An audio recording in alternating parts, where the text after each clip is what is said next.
আসসালামু আলাইকুম, বিসমিল্লাহির রহমানির রহিম। সুপ্রিয় শিক্ষার্থীবৃন্দ, তোমাদের অষ্টম শ্রেণীতে পড়া ইসলাম শিক্ষা বই থেকে পাঠ 9 নিয়ে আজকে আলোচনা করবো। আজকের আলোচনার বিষয় হলো অহংকার। আল কেবরু পরিচয় হচ্ছে অহংকার শব্দের অর্থ হলো অহমিকা, আমিত্ব, গর্ব, দর্প, দম্ভ, বড়াই, নিজেকে বড় ভাবা ইত্যাদি। নিজেকে অন্যের তুলনায় বড় গণ্য করা এবং অন্যকে তুচ্ছ ও নিকৃষ্ট মনে করাকে অহংকার বলা হয়। যে অহংকার করে তাকে অহংকারী বলে। অহংকারী ব্যক্তি বিভিন্ন দিক থেকে নিজেকে অন্যদের উপর প্রাধান্য দেয় এবং নিজেকে অন্যদের তুলনায় উত্তম মনে করে। অহংকারের ধরন হলো তিনটি।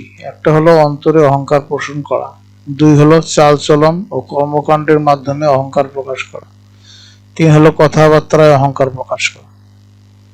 মানুষ বংশ, সম্পদ, সৌন্দর্য, শক্তি, সামর্থ্য ইত্যাদি বিষয়ে অহংকার করে থাকে। যেমন ধনী সম্পদশালীর মধ্যে অর্থের গৌরব, স্ত্রীলোকদের মধ্যে সৌন্দর্যের বড়াই এবং ক্ষমতাবানদের মধ্যে ক্ষমতার দম্ভ, বিদ্বান লোকদের মধ্যে বিদ্যার গর্ব ইত্যাদি। অপকারিতা অহংকারের কুফল অনেক এবং অপকারিতা ও বর্ণনাতীত। অহংকারের কারণে ইবলিস অভিশপ্ত হয়ে জান্নাত থেকে বিতাড়িত হয়েছে। এ সম্পর্কে মহান আল্লাহর বাণী হলো বিসমিল্লাহির রহমানির রহিম, ফাহবিত মিনহা ফামা ইয়াকুনা লাকা আন তাতাকাব্বারা ফিহা ফাখরুজ ইন্নাকা মিনাস সাগিরিন। অথবা তুমি এই স্থান থেকে নেমে যাও, এই স্থান থেকে অহংকার করতে তা হতে পারে না, সুতরাং বের হয়ে যাও, নিশ্চয়ই তুমি অধমদের অন্তর্ভুক্ত। সূরা আল আরাফ আয়াত হলো 13।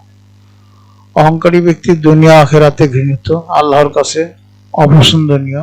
আল্লাহ তাআলা বলেন, ইন্নাল্লাহা লা ইউহিব্বু কুল্লা মুখতালিন ফাখুর। এর অর্থ হলো নিশ্চয়ই আল্লাহ কোন উদ্ধত অহংকারীকে পছন্দ করেন না। সূরা লুকমান আয়াত হলো 18।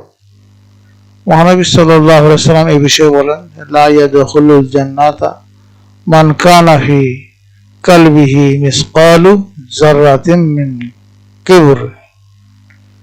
অর্থাৎ যার অন্তরে সামান্য পরিমাণ অহংকার আছে সে জান্নাতে প্রবেশ করবে না। এটা মুসলিম শরীফের হাদিস।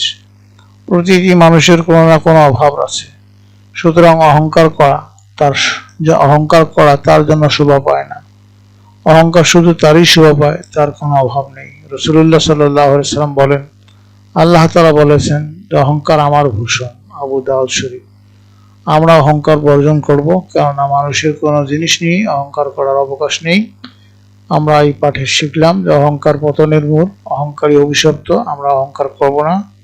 প্রিয় শিক্ষার্থীবৃন্দ, তোমাদের কাজ হলো তোমরা কয়েকটি দলে ভাগ হয়ে কি কি কাজ করলে অহংকার প্রকাশ পায় তার একটি তালিকা তৈরি করে শিক্ষককে দেখাবে। আমরা পরবর্তী ক্লাসে পাঠ 10 অশ্লীলতা নিয়ে আলোচনা করব। তোমাদের সার্বিক মঙ্গল কামনা করে এখানে বিদায় নিচ্ছি। খোদা হাফেজ।